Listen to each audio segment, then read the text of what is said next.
Day 1 of competition prep series. First of all ಹೇಳಬೇಕು ಅಂತಂದರೆ ಇದು ನಾನು ಫಸ್ಟ್ ಟೈಮ್ ಕಟ್ ಮಾಡ್ತಾ ಇರೋದು, ಮತ್ತು ಇನ್ನೊಂದು ಫಸ್ಟ್ ಟೈಮ್ ನಾನು ಕಾಂಪಿಟೇಷನ್ ಕೂಡ ಅಟೆಂಡ್ ಮಾಡ್ತಾ ಇರೋದು. ಅದಕ್ಕೋಸ್ಕರ ಈ ನನ್ನ ಕಟಿಂಗ್ ಸೀರೀಸಲ್ಲಿ ನಾನೇನು ಕಲಿತೀನಿ ಅದನ್ನು ಡೆಫಿನೆಟ್ಲಿ ನಿಮಗೂ ಕೂಡ ನಾನು ವೀಡಿಯೋಗಳಲ್ಲಿ ಹೇಳ್ಕೊಡ್ತೀನಿ.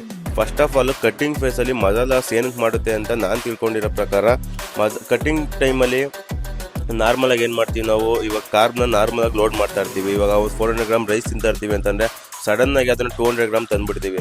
ಬಟ್ ಆ ಥರ ಮಿಸ್ಟೇಕ್ನ ಯಾರೂ ಮಾಡೋಕ್ಕೆ ಹೋಗ್ಬೇಡಿ. ಇವಾಗ ಅಟ್ಲೀಸ್ಟ್ ನೀವು 400 ಗ್ರಾಮ್ ರೈಸ್ ತಿಂತಾ ಇದ್ದೀರಾ ಅಂತಂದರೆ ಒಂದು 350 ಗ್ರಾಮಿಗೆ ಬನ್ನಿ 1 ವೀಕು, ಆಮೇಲೆ 300 ಗ್ರಾಮು ಆ ಥರ ರಿಡ್ಯೂಸ್ ಮಾಡ್ಕೊಂಡು ಹೋಗಿ. ಇನ್ನೊಂದು ಪ್ರೋಟೀನ್ ಇಂಟೇಕ್ನ ಜಾಸ್ತಿ ಮಾಡ್ತಾ ಇರಬೇಕು.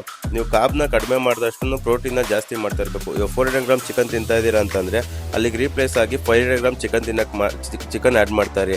ಅಂದರೆ ನಿಮ್ಮ ಫ್ಯಾಟ್ ಕಡಿಮೆ ಆದರೆ ನಿಮ್ಮ ಮಸಾಲನ್ನ ಉಳಿಸ್ಕೊಬೇಕು ಅಂತಂದರೆ ನೀವು ಪ್ರೋಟೀನ್ ಇಂಟೇಕ್ನ ಖಂಡಿತವಾಗ್ಲೂ ಜಾಸ್ತಿ ಮಾಡಲೇಬೇಕಾಗುತ್ತೆ. ಇನ್ನೊಂದು ಮೇಂಟೆನೆನ್ಸ್ ಕ್ಯಾಲರೀಸಲ್ಲಿ ಇರಬೇಕು. ಮೇಂಟೆನೆನ್ಸ್ ಕ್ಯಾಲರಿ ಯಾವ ಥರ ಮಾಡಬೇಕು, ಯಾವ ಥರ ಇರಬೇಕು, ನಮ್ಮ ಬಾಡಿ ವೆಯ್ಟ್ಗೆ ಎಷ್ಟು ಕ್ಯಾಲರೀಸ್ ತಿನ್ನಬೇಕು ಕಟ್ಟಿಂಗ್ ಟೈಮಲ್ಲಿ, ಇದನ್ನೆಲ್ಲ ನಾಳೆ ಬರೋ ವೀಡಿಯೋದಲ್ಲಿ ನಾನು ಡೀಟೇಲಾಗಿ ಎಕ್ಸ್ಪ್ಲೇನ್ ಮಾಡ್ತೀನಿ. ಇದೇ ಥರ ಕಟ್ಟಿಂಗಲ್ಲಿ ಯಾರಿಗಾರು ಏನೋ ಡೌಟ್ ಇತ್ತು ಅಂದರೆ ಈಗಲೇ ನನ್ನ ಅಕೌಂಟ್ನ ಫಾಲೋ ಮಾಡ್ಕೊಳ್ಳಿ.